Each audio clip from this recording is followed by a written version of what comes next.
اللہ علیہ کے پاس نا ایک بوڑھی اماں اپنا بیٹا چھوڑ گئی. تو حضرت صاحب نے کو 2 4 5 مہینے رکھا. تو بعد میں اس کی اماں کو بلا کے کہا کہ تو بیوہ ہے, بیٹا تیرا یتیم ہے, میں نہیں چاہتا کہ اس کا وقت ضائع ہو. یہ پڑھنے والا کوئی نہیں, سارے نہیں بھائی پڑھنے والے ہوتے. اب یہاں علماء بیٹھے ہیں, میں بے ادب بھی نہ ہو جاؤں. کچھ پورے 8 سال لگا کے بھی آ جاتے ہیں, سند بھی ان کے پاس ہوتی ہے. ناراض نہ ہو جانا, یہ تو سب اچھے لوگ ہیں. سند ہوتی ہے پر پتہ کوئی نہیں ہوتا. یہ اعلیٰ حضرت نے لکھی ہے بات. سند ہوتی ہے, پوری ڈگری ہوتی ہے, اس پہ کئی لوگوں کے سائن بھی ہوتے. تو بہت سارے طالب علم ایسے ہوتے ہیں جو مدارس میں کہتے ہیں میں فاضل فلاں ہوں, لیکن کوئی شے پاس. تو مولانا سردار احمد صاحب محدث اعظم پاکستان رحمۃ اللہ علیہ اس بوڑھی کو کہنے لگے تیرا بیٹا کون دینا ہے, پڑھنا پڑھانا اس نے کچھ بھی نہیں. تو یتیم بچہ ہے, کل کو تو کہے گی کہ میرے بیٹے نے وقت ضائع کیا تو واپس لے جا. بوڑھی اماں رونے لگ گئی, کہنے لگی میں پڑھانے تو نہیں لائی تھی, میں تو آپ کو رب کا ولی سمجھتی ہوں, میں تو نوکری کرانے لائی تھی. نوکری. حضرت انس بن مالک کہتے ہیں میری اماں بھی حضور کی بارگاہ میں دے گئی تھی. حضور کی بارگاہ میں یہ نہیں کہا تھا کہ یا رسول اللہ پڑھا دیں, ہاں میں ذمہ داری سے بات کر رہا ہوں. یہ نہیں کہا تھا حضور مجاہد بنا دیں. یہ تھوڑی کہا تھا کہ یا رسول اللہ صلی اللہ تعالی علیہ وسلم سے مفسر, محدث, محقق, مفتی بنا دیں. حضرت انس کی اماں کہہ گئی تھی سونیا جب تک یہ رہے گا نا آپ کی نوکری کرے گا, یہ گھر کے کام کاج کرے گا, ڈیوٹی کرے گا. حضور یہ آپ کی نوکری کرے گا. تو میرے محبوب نے پھر دعا کر دی, اللہ اسے برکت عطا فرما. تم سمجھتا ہے خدمت والا خالی رہ جاتا ہے؟ جتنا ذائقہ خدمت والے کو ملتا ہے, جو اس کے نصیب میں آتا ہے, وہ کسی کا نصیب کہاں بھائی. حضرت انس کہتے ہیں حضور نے دعا کر دی, برکت کی. مجھے تو کھیتی باڑی آتی بھی نہیں تھی, پر لوگوں کے باغ میں سال میں 1 دفعہ پھل لگتا تھا, میرے باغ میں 2 دفعہ لگتا تھا. حضور نے دعا کر دی یا اللہ اسے اولاد دے. فرماتے ہیں میرے بیٹے, میرے پوتے, میرے نواسے, میری بیٹیاں. فرماتے ہیں میں زندہ ہوں اور میری 100 اولادیں موجود ہیں. پریشان ہو گیا 100 سن کے کہ بچے 2 ہی اچھے, 100 اولادیں میری موجود ہیں. حضرت انس بن مولانا سردار احمد صاحب کے پاس نا چھوڑ گئی بچہ. کہنے لگی حضرت جی میں کو پڑھانے کے لیے تھوڑا چھوڑ گئی ہوں, میں تو اس لیے چھوڑ کے گئی ہوں کہ آپ مہربانی کریں, خدمت کرائیں. تو حضرت جی کہنے لگے کوئی ایسا کام ہی نہیں, خدمت والا کیا کراؤں. کہنے لگی پٹھے پوا لیا کرو. جی ہن لڑ پیندے نے, کہنے نے بچے کام کر دیں مدرسے دا. حالانکہ اب کہاں بچے کام کرتے ہیں, اب تو گزر گیا دور, اب تو بچے کام کراتے ہیں. اب بچے بھی ناراض ہو رہے ہیں, گھور گھور کے دیکھ رہے ہیں. صحیح پہ رہا ہوں آپ کو, بچے کام کراتے ہیں, بچے کہاں کام کرتے. کہنے لگی یہ چارہ ڈالے کرے گا آپ کی بھینسوں کو. تو حضرت نے اس کو کہا کہ بی بی چارہ میری بھینسوں کو ڈالنے کے لیے میں نے بندہ رکھا ہوا ہے, تو جا لے جا. کہنے لگی ہاتھ باندھ کے حضور مہربانی کریں رکھ لیں, چارہ ڈالے گا. اور پتر توجہ سے چارہ ڈالنا حضرت کی بھینسوں کو. رونے لگی. حضرت نے رکھ لیا, مہینے کا خرچہ بھی دیتے. شام کو نا وہ سارا دن کام کرتا, شام کو آ کے پیروں میں بھی بیٹھ جاتا. حضرت جی لائیں تیل تھوڑا سا, پیر نہ دبا دوں. 8 سال ساتھ والے پڑھتے رہے, یہ بیچارہ نوکری کرتا رہا. میرا روپ بھی نہیں تے میرا رنگ بھی نہیں, اور مینو یار منان دا ٹنگ بھی نہیں. کبھی کبھی نا حضرت بلال حبشی فارغ ہوتے نا تو نبی پاک کی بارگاہ میں عرض کرتے حضور کوئی کام تو نہیں, سارے ہو گئے, حضور جاؤں ذرا. چلے جاتے. ایک دن سلمان فارسی کہنے لگے یا رسول اللہ یہ بلال کہاں جاتا ہے. فرمایا جا دیکھ کے تو آ. حضرت سلمان واپس آئے تو آ کے رونے لگے. کہنے لگے سونیا جب یہاں سے جاتا ہے نا تو جا کے سیدہ فاطمہ کی چکی پیسنی شروع کر دیتے, بی بی صاحبہ کے کام کرنے لگتا ہے. گھر میں جا کے اسنین کی ڈیوٹی کرتا ہے, وہاں بھی کام یہاں بھی کام. وہ چارہ ڈالتا رہا, اس نے چارہ ڈالا. حضرت محدث اعظم کی بھینسوں کو دستار فضیلت کا وقت آ گیا, سارے پگڑیاں سجا کے آ گئے, آج دستار ہوگی. یہ نہ پیچھے ہو کے بیٹھ گیا, چونکہ پڑھا ہی نہیں تھا تو دستار کاہے کی. دستار تو اس کی جو پڑھے گا, ہم نے تو پڑھا ہی نہیں, ہم نے تو یار پڑھا, گھر پڑھا, ڈیوٹی کری. حضرت محدث اعظم رحمت اللہ علیہ کے ہاں جب اعلان ہونے لگا نا کہ اب دستار ہوگی, تو حضرت نے پہلا اعلان اس کا فرمایا. تو مجھے بندہ کپڑے بھی کدی کدی بدل دے نا. وہ کہتا ہے جس حال میں بھی تھا میں پلٹ کے دیکھنے لگا کہ پڑھا پڑھایا تو ہے, کوئی شے نہیں. یہ ماجرا کیا ہے. پیچھے سے اٹھ کے آئے, تو کہتے ہیں باقیوں کی دستار کسی عالم نے کی, کسی صوفی نے کی, لیکن یہ بھینسوں کو چارہ ڈالنے والا جب آیا تو محدث اعظم نے فرمایا پگڑی کے بال کو کوئی ہاتھ نہ لگائے, یہ ساری دستار میں نے کرنی ہے. اور فرماتے ہیں حضرت بال بھی دیتے جاتے تھے اور آنسو بھی بہاتے جاتے تھے, ماتھا بھی چومتے تھے اور فرماتے تھے دستار کے بعد چلا تو نہیں جائے گا یار, مجھے تو عبادت بھی نہیں رہ گئی, مجھے تو چابیوں کو بھی نہیں پتا کون سی کہاں رہتی ہے, جائے گا تو نہیں تو رو پڑا, کہنے لگا سوڑیا جائے تو وہ جس کے پلے کوئی شے ہو, آتا جاتا تو ہے کچھ نہیں, مجھے کس نے رکھنا ہے, میں نے کہاں جانا ہے, ادھر کہاں تو ادھر ہی رہوں گا. وہ اس طالب علم کے سارے استاد بھائی کہتے ہیں اس نے دستار کرائی, پڑھا پڑھایا کچھ نہیں, پر جو مسئلہ اڑ جاتا تھا نا, وہ جو اڑ جاتا تھا نا, وہ جا کے اس سے پوچھتے تھے تو کتابیں کھولنے کی ضرورت نہیں پڑتی تھی. حضرت ام سلمہ رضی اللہ تعالیٰ عنہ کہتی ہے میں نے عرض کی یا رسول اللہ صلی اللہ علیہ وسلم میری بچی بڑی بیمار ہے, تو مجھے کسی نے کہا ہے یہ تھوڑی سی نشے والی چیز ہے, یہ بنا کے تیار کر کے دو صحیح ہو جائے گی, بیمار ہے بچی تو یہ نشے والی چیز ہے, اس کو تیار کر کے دو, تھوڑا نشہ ہے. اگرچہ بعض, میں نے شروع میں کہا, بعض لوگ مریض کو, سخت مریض کو ایسی ادویات جو مجبوری بن جائے اس کی گنجائش اور اجازت دیتے ہیں. محتاط علماء تو اس میں بھی بہت ساری چیزیں پہلے بیان کرتے, لیکن اس نے کہا جی میرا نشہ دینا ہے شفا کے لیے. حضرت ام سلمہ کہتی ہے میرے نبی پاک نے میری طرف دیکھا, میری طرف, تو میں نے کہا یا رسول اللہ آپ کیا فرمانا چاہ رہے ہیں؟ تو نبی پاک نے فرمایا ام سلمہ کبھی ناپاک چیز میں بھی شفا ہوئی ہے, کبھی ناپاک چیز میں بھی, کبھی شراب اور خمر میں بھی شفا ہو سکتی ہے. شفا رب کریم نے رکھی ہے پر شہد کے اندر رکھی ہوئی ہے, شفا اللہ نے رکھی ہے قرآن مجید میں رکھی ہوئی ہے, تو اس میں بھی کبھی یہ حضور نے بیان کیا ہے کہ اس کے اندر شفا ہو سکتی, تو امت کتنی دلیری کرتی ہے جو یہ مشورے دیتی ہے کہ اس کے اندر نشہ ہے, شراب ہے, تو کھانسی چلی جائے گی تو فلانی بیماری چلی جائے گی.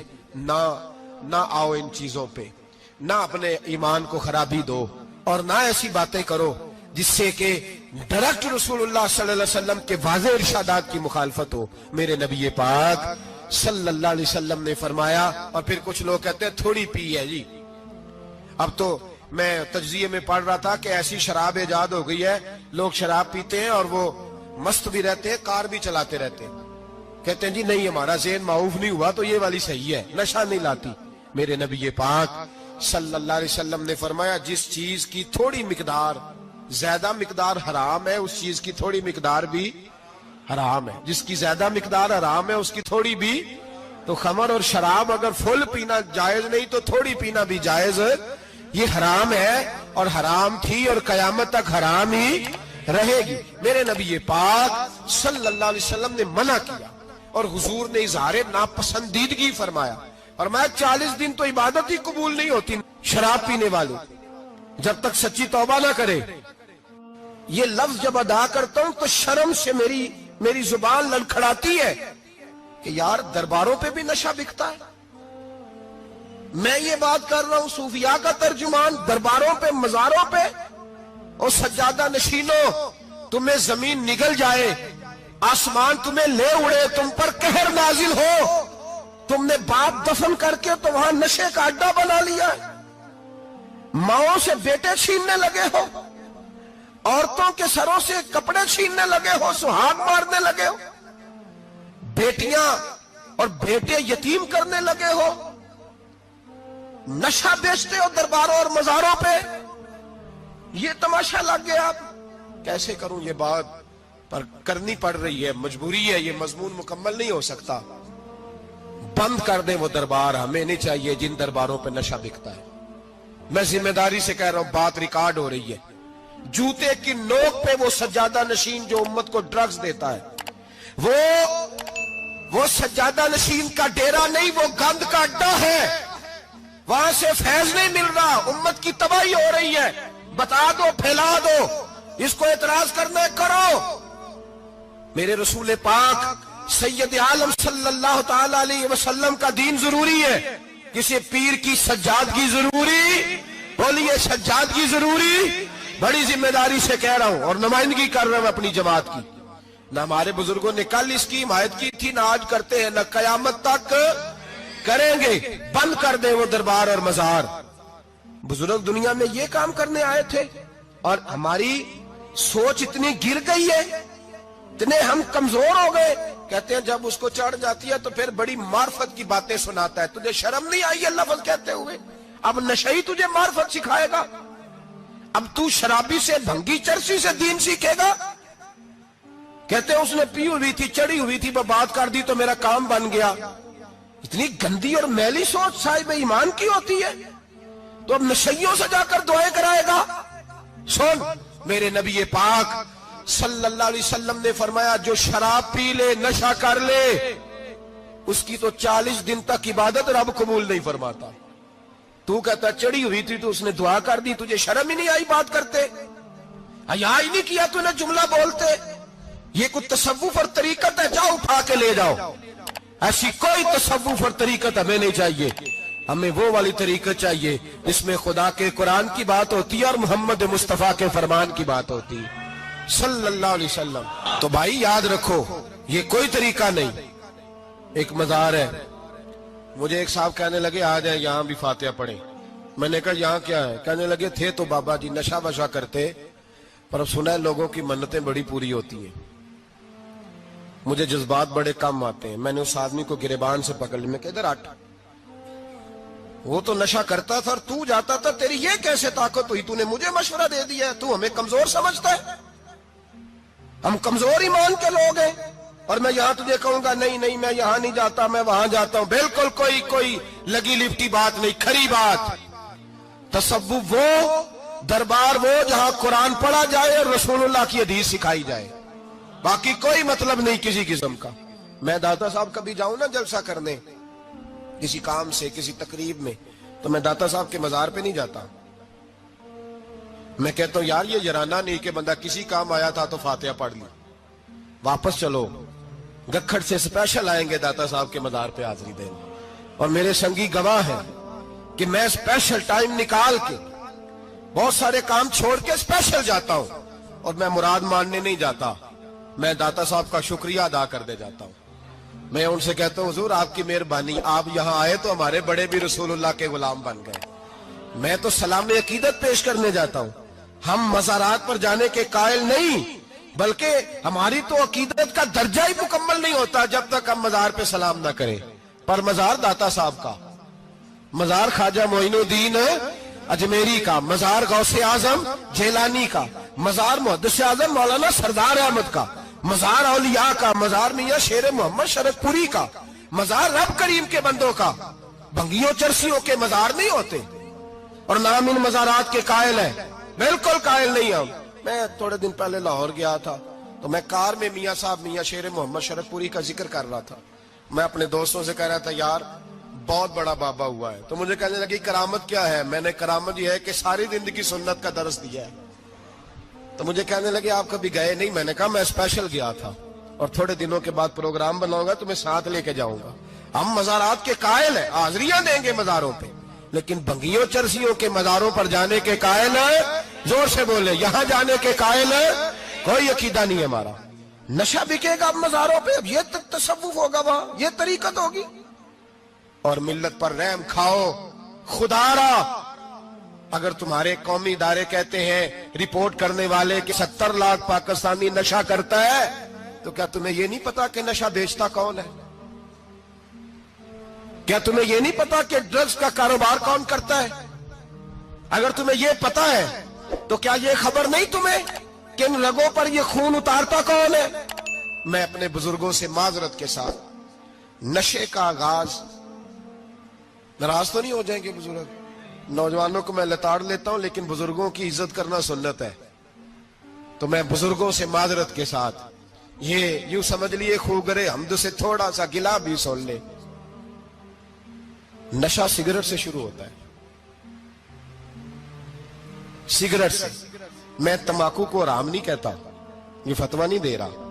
تمباکو کا حکم وہی ہے جو مولی کا ہے، جو کچے پیاز اور لہسن کا ہے، کہ آپ جب کھا لیتے ہیں تو منہ سے بدبو آتی ہے، تو آپ مسجد میں آئیں تو آنے سے پہلے مسواک کریں، منہ صاف کریں، پھر آپ آ جائیں۔ تو جائز ہے, مکروہ ہے لیکن حرام. لیکن تمباکو سے آگے جب حالات بڑھتے ہیں, تجزیہ نگاروں نے لکھا ہے کہ ہمارے پنجاب کے کچھ علاقوں میں اب سگریٹ سے نکال کے نا, پہلے بھی بھرتے تھے لوگ اس میں بڑا کچھ, اب پتہ ہے کہ نیا نشہ ایجاد کیا ہے. اب اس کے اندر چرس بھی بھرتے ہیں اور چھپکلی کو مار کے, سکھا کے, خشک کر کے, اس کو پیس کے وہ ساتھ نشے کے ملاتے ہیں, اور اس کا حال یہ ہوتا ہے کہ آدمی کو زیادہ نشہ ہوتا ہے, اور کہتے ہیں وہ اتنا گند ہے کہ وہ آدمی کسی کو دانت بھی لگائے گا تو وہ بندہ بھی بیمار ہو جائے گا. کیا یہاں لوگ اسپرٹ نہیں پیتے آپ کے ملک میں؟ اور ہم کبھی سڑک پہ جاتے ہیں تو نشئی کو دیکھ کے مذاق کرتے ہیں, دیکھنا میں ہارن لگاؤں گا تو گاڑی کے ہارن سے گر جائے گا. لیکن تجھے پتا نہیں کہ یہ کسی ماں کا بیٹا ہے, پتا نہیں کسی بیوی کا شوہر ہے. ایک ہمارے دوست ہیں, بزرگ ہیں, ان کا داماد فوت ہو گیا, نشہ کرتا تھا. تو میں تعزیت کرنے ان کے گھر پہنچا تو کھڑے ہو گئے ہاتھ باندھ کے, کہنے لگے حضرت صاحب باقی ساریاں گلاں چھڑ دیو, صرف نشے تے تقریر کریا کرو. وہ جب جیتا تھا تو تب بھی اس کے بچے یتیم ہی تھے, یتیم ہی تھے. میری بیٹی جب میرے گھر آتی تھی اور میں اپنے پوتوں کے اترے کپڑے اسے پہننے کو دیتا تھا تو میرا کلیجہ پھٹتا تھا. اور میری بیٹی اس کی زندگی میں بھی بیوہ کی زندگی گزار رہی تھی. وہ میری بہوؤں کے اترے ہوئے کپڑے پہنتی تھی. کوئی دعا کرو, کوئی جلسے کرو, یہ لت ختم ہو جائے.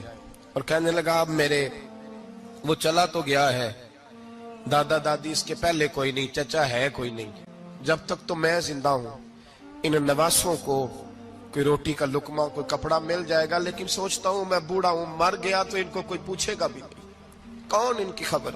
اتنا ظلم اس قوم سے, اتنی زیادتی. اور آرام سے لکھ کر لوگ گزر گئے کہ یہ 70 لاکھ ہے, ان کا درد تو سمجھو, تکلیف تو سمجھو. 7 فٹ کا سونا جوان اور نشے کا عادی ہے تو کسی نالی میں پڑا ہوا ہے. اور میں نے کہا اس قوم کے ساتھ اس سے بڑا بھیانک مذاق کیا ہوگا. کوئی دانشور تھا بڑا ظالم, اس ظالم سے کوئی مشورہ لینے آیا.